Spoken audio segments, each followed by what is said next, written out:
Hello you guys, this is Relentless Renee. I'm back again with another video.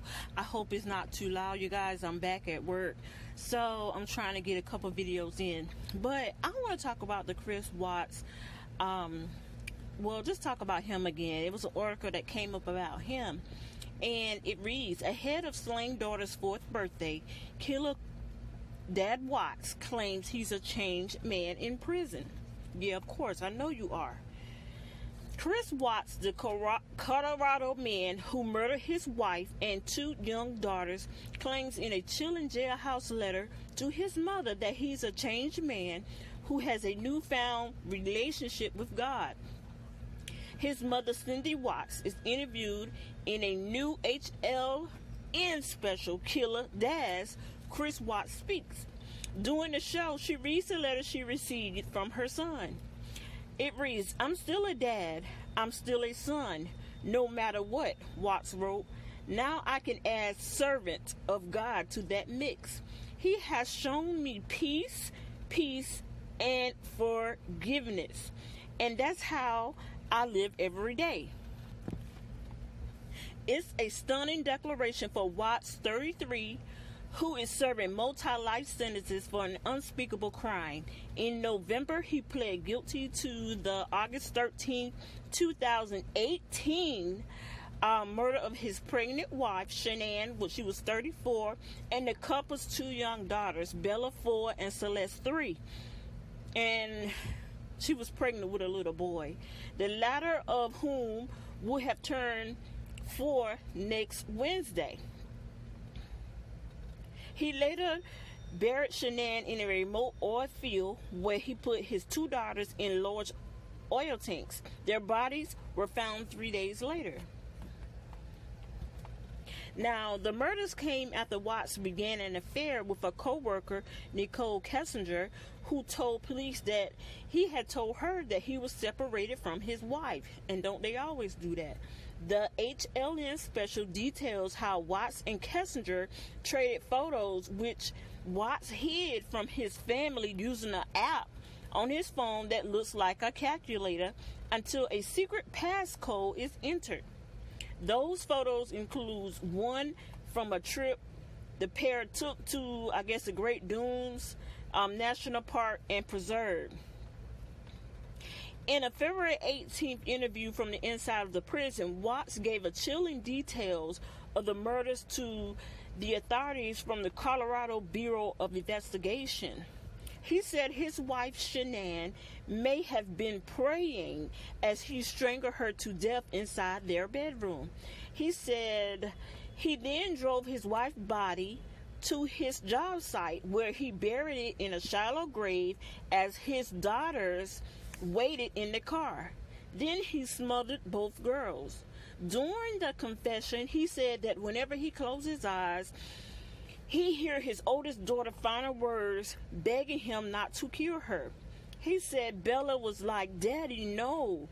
And as she screamed, and kicked her leg trying to get away from her dad, as he moved into smother her with the same blanket he used to cure her sister, Celeste, which was 3 years old. He's saying, I hear it every day when Bella was talking to me, Watts told police, when she said, "Daddy, no." Watts sits in a Wisconsin prison on a 23-hour lockdown. When he is in his cell, he has little to do. He is allowed to have a Bible, but not much more. He says that he speaks to the photos of his family in his cell and reads a book out loud every night to the daughters he murdered. Watts has been sentenced to spend the rest of his life in Wisconsin prison system. He is not eligible for parole. So I guess on the HLN network, they're about to have his special on Killer Daz, and it's called Chris Watts Speaks. Will present never before seen photos and evidence in the case, which it airs July 13th at 8 p.m. Eastern Time on HLN. But this right here, y'all, is just so sad.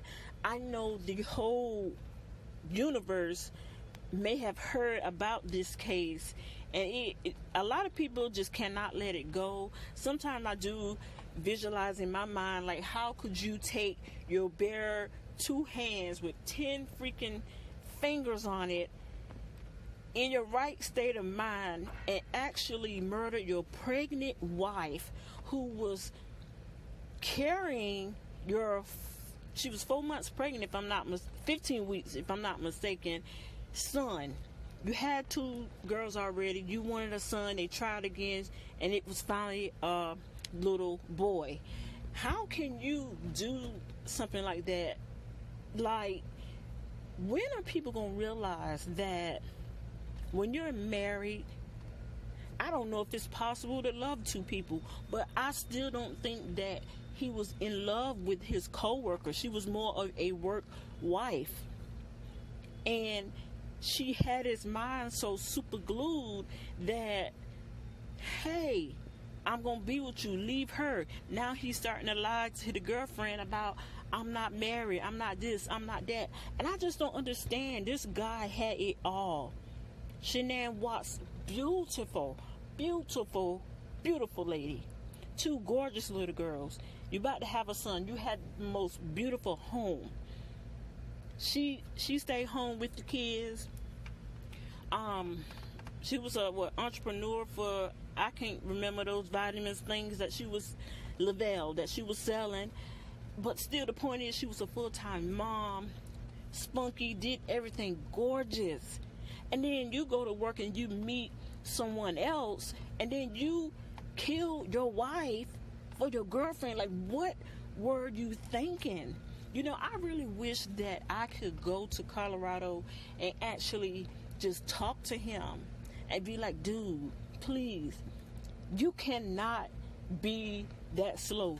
You either have triple chromosome count or you have no chromosome count to even slither out of your body, out of your soul, out of your mind to do this to your pregnant wife and your family. I mean, were you really okay to kill your family? And even if you got away with it, you were okay to go on with someone else?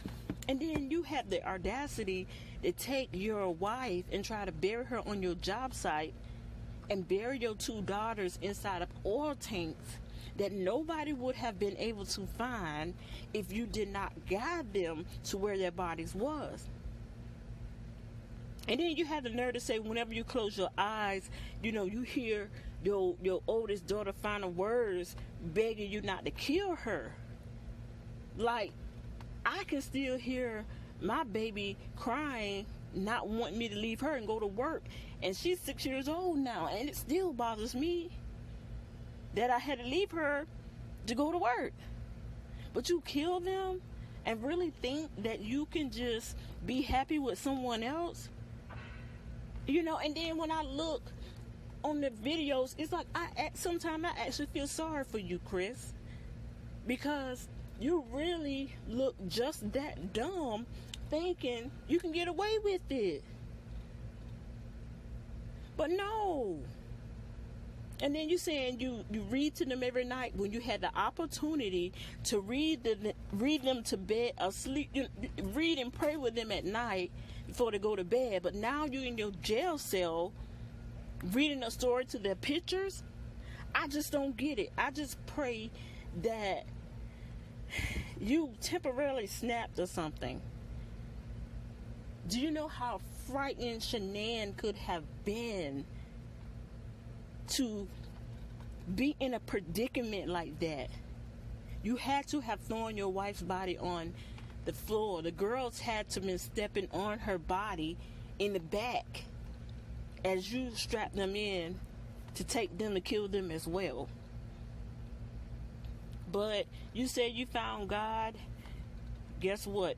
Hey, you should have had him before now. And it's not up to me to judge you or prosecute you. It's God's job to do that. And I hope you have no peace whatsoever because this is just insane. This is insane for anybody that's able to do their kids and their wife, and their pregnant wife at that, and just lose it all for a piece of street meat. So Nicole Kessinger, do I think she had something to do with it? And did she know? Yes, personally I do. Chris Watts may be protecting her, but yes, she knew that he was married, he had kids, and then his wife was pregnant. She was stalking his wife by keep looking her up. But women, listen, if you're married, love your spouse. If you're married, leave other people's husbands alone. Men, if you're married, leave other people's wives and girlfriends alone. Tend to your family, because it is not worth you ever killing your whole family for, when you can just simply leave. But you guys, please like, comment, and subscribe to the channel.